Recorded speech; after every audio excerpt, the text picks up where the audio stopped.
If you're one of my regular viewers, you know I normally take you on a beach walk, and you'll see a lot of this. But what happens to all the shells and goodies I find on the beach after I get home? Well, I've been getting a lot of questions about the shells I collect, like how I store them and what I do with them. So I decided it was time to organize my collection and show you a few things that I've done with the shells that we've collected so far. Every week, I take you on a virtual beach walk and share all the beachy goodies I find. If you like exploring the beach, I recommend you hit that subscribe button and the notification bell so you don't miss any of my weekly videos.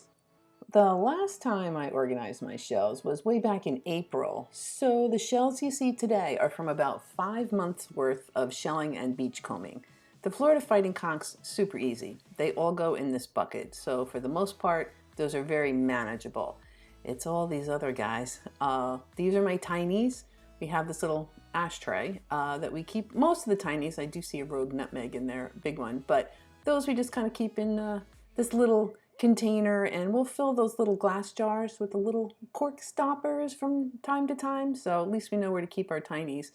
And then the rest is just kind of a mishmash and a collection of all the other shelling excursions we've gone on, and I can tell you, I rinse them off and I dump them in the bucket. No metal. Metal will rust, and that might discolor some of your shells. So I've learned, keep everything in plastic. So that and the stuff in the red bucket, I'm not going to separate because it was from the East Coast. I'm going to keep those separate, and there's some more tinies. So it's just all our different excursions all mushed together in these buckets, and I'm going to go ahead and organize and sort everything.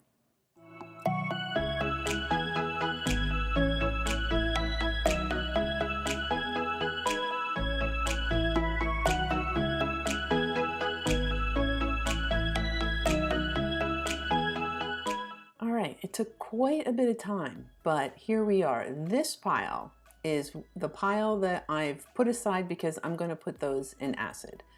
The rest of these I'm going to need to kind of figure out. We have some coral, some augurs, some worm shells, some sariths, tulips, including that really orange one I found recently. That was so pretty. And then a pear whelks. We have some bubbles up there, some operculum. We've got our cones, and I just put the alphabets together with the Florida cones, so they're just all together. And then we have some top snails, some chestnuts, some flats. Let's take a closer look at these top snails. This guy, as soon as we get focus, the very top, see how that's little red there? That is a sculptured top snail. And then we'll take a look at a jujube top snail. So that's the difference between those guys. Figured while I had them out, I'd show you. There's my angel wings. Looks like one got a little hole in it. Oh well. Some scallops. I decided to keep some with those barnacles. I'm not going to dip those in acid. They're kind of fun. And then I've got the calico clams, kitten paws. Those scallops I'm also not going to dip. They're perfect just the way they are. Angel wings. I already said that. And moving along, there's my one Florida Fighting Conch. He's lemon yellow and pretty, so I'm going to keep him separate. And then the lightning whelks, some pieces I'm going to keep. There's some paper figs, whole ones, Junonia pieces. What else we got here? We have the spiny jewel box. That kind of just went down in this, that's just the way it worked out in this weird little line. My shark eyes, including the colorful moon snail, also known as the gaudy nautica. Let's take a look at this guy. That's the prettiest one I got. Isn't it pretty? Oh, that I would not put anywhere near acid. I wouldn't want to destroy any of the color going on. So these guys I'm going to probably just shine up with some mineral oil, but we'll talk more about that when I do my acid video. Those are the olives I'm going to keep. They're all pointy and shiny, and then I got some nutmegs, some murex, and a corrugated jewel box, which is kind of cool. And then the rest of these, I'm still just kind of trying to figure it out. I'm pretty sure that pile or that section on the left, I'm really just going to bring back to the beach and recycle. I'll happy to give those away. I don't need to keep them. They're not in the best shape. Maybe they have no shine or they don't have a lot of color, so I'll just bring those back. And I'm thinking about these, even though I didn't necessarily start this to go into the shell selling business, I might as well. I do have a website and a means to do it, so at some point I'm going to get those up on my website. So that is what we ended up with. That is the fruit of my labor of the day of getting these all separated. And now let's take a look at some of the things I've done with the shells. So the first time I did this, I did build this Scallop Tower. Not much to it. It's really this beautiful glass jar with all different scallops. That is 100% scallops in there. I do like those colorful scallops. So not really a project, more of just a way that I display my shells. And then this guy, these are all strictly olives. And so I'm going to now go pick through the pointiest, glossiest olives I can find and finish filling the jar. And it looks like that when we're done. So that's all the olives, including that beautiful golden olive. He's a special guy. So that's done. I'm just going to display them. There's not much more I'm really going to do with that. Now I'm going to work on this container. This is for all the lightning whelks. Again, this is all strictly lightning whelks, and I just want to kind of try to finish filling this guy up. So I'm going to pick through some of the other shells. There we go. A little more full. I got to make sure that the those albino ones are easily seen. Those are awesome. So that's all the lightning whelks, and as time goes by, that will be full.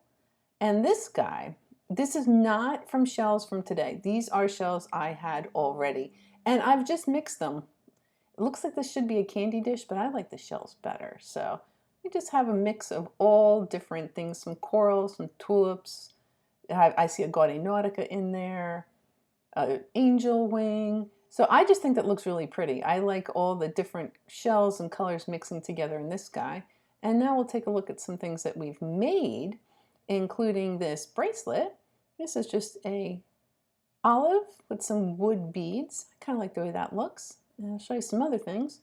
We made this from some recycled wood, and we had another little piece of wood laying around, so we just made that with some sand dollars. And these wood boards, we made the boards, and then I just glued some shells, and believe it or not, that Elmer's glue works great. So we made a couple of those. And then as soon as you walk in my house, you're going to see this, which is, I think this is so fun, this gumball machine, which I had filled with shells actually up in New Jersey. That came down here like that. And then my urchins, it's in a little dolphin bowl, this beautiful shark guy. All right, didn't do anything with this. It's just awesome just the way it is, and that was gifted to me. But just kind of showing you, the minute you walk in my house, you are going to get accosted by shells, so not messing around here. And then we have plenty of tools. My husband's quite handy, so we've kind of just messed around and made this kitten paw with a spiny jewel box necklace. Here's another olive. It's a necklace. He drilled a hole and put a gem on there.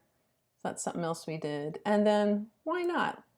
We have some keychains and some coral, so we just made this happy little keychain. And then we're getting ready for the holidays. We actually, my husband did this. He put gold foil on the sand dollar. I think that looks awesome. And I took some operculum and olive. There's a spiny jewel box. They make great ornaments as well. So that's our beech tree getting ready for the holidays. So guys, that's it. If there's something that I didn't cover, please leave a comment, ask away. I'm happy to answer any questions you may have. But the next video I'll be releasing that is kind of playing around with my shells will be the acid dipping video. So that'll be coming in a few weeks. And I never thought I would be an acid dipper, but then I tried it and it is remarkable what it does. So I'm going to keep dipping. So I hope you enjoyed my video and all the things I showed you. Again, if you have any questions, by all means, leave a comment. Thanks for watching as always, and I'll see you again soon.